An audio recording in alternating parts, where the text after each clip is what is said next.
He catches thieves just like flies. Welcome to WatchMojo.com, and today we will explore the comic book origins of Peter Parker, otherwise known as Spider-Man. Who is Spider-Man? He's a criminal, that's who he is. As with most comic book characters, there are often reimaginings and different versions to a character's past.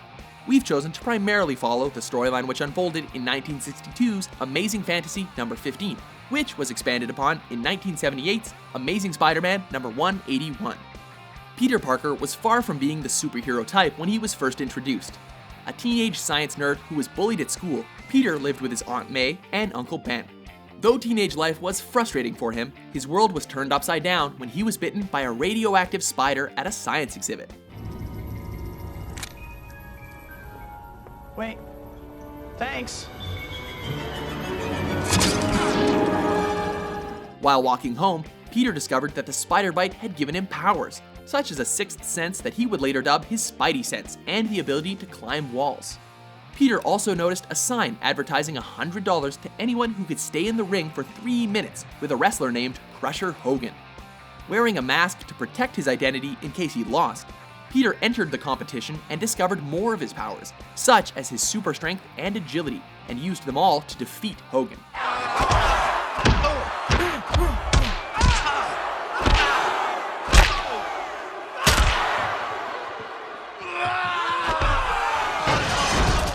Back at home, he built himself web shooters that he attached to his wrists. Together with a costume that he sewed for himself, he took on the name Spider-Man. However, it wasn't crime fighting that he had in mind, it was fame.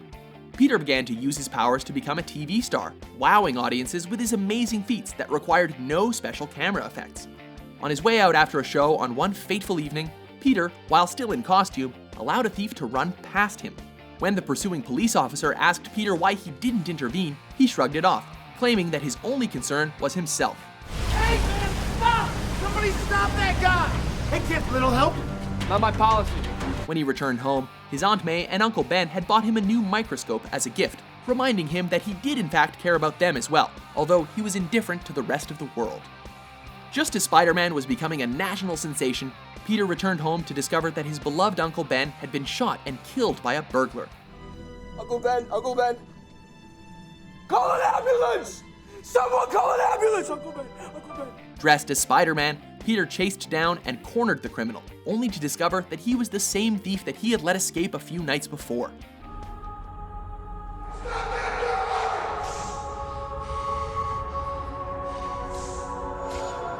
Thanks.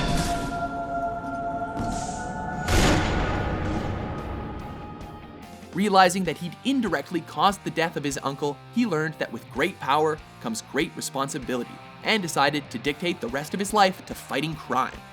In 1963, Spider-Man would appear again, this time in his own comic book series titled The Amazing Spider-Man. This series would see Spider-Man battle hundreds of foes, including classic villains like Dr. Octopus, the Green Goblin, the Rhino, the Sandman, Kraven the Hunter, and Venom.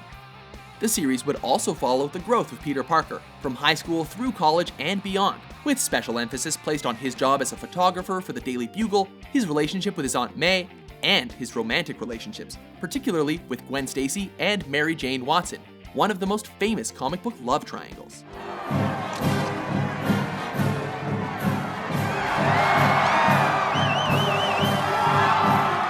When things in Peter's life were going well, however, tragedy always seemed to strike. This is perhaps best exemplified in The Amazing Spider-Man number 121, when the Green Goblin murders Gwen Stacy, Peter's girlfriend at the time. Much like Uncle Ben, this event was indirectly caused by Spider-Man himself, as it was him catching Gwen as she fell from a bridge that resulted in her neck breaking from the shock.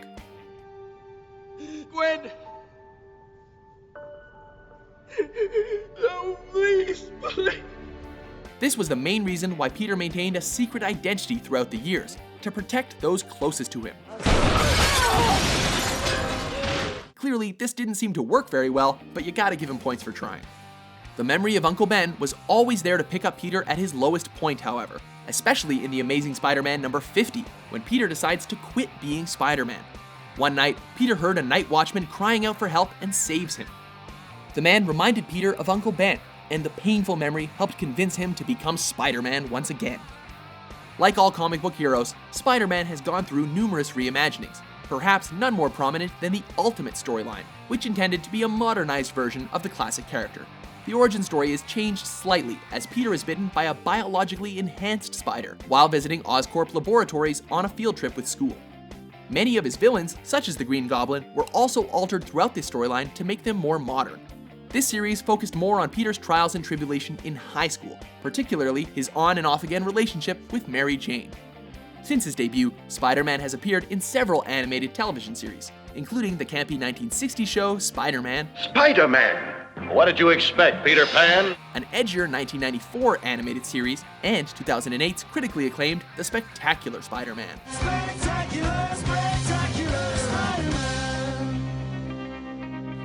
He has also appeared in 2 separate film franchises, with both Tobey Maguire and Andrew Garfield assuming the iconic role.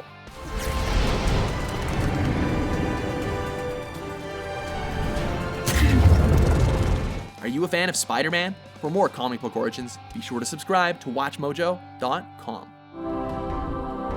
With great power comes great responsibility. Remember that, Pete. Remember that. This episode of Superhero Origins was brought to you by Audible. If you're like me, you think that the worst part about reading is the reading.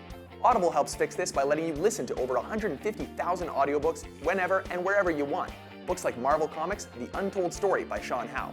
It chronicles the rise of Marvel Comics, from their humble beginnings to them becoming the behemoths of industry we know and love today. Essentially, it's the origin story to end all origin stories. Head over to audible.com/watchmojo for a free trial and free audiobook. If you're not happy, you can always just keep the audiobook and cancel your trial. Excelsior.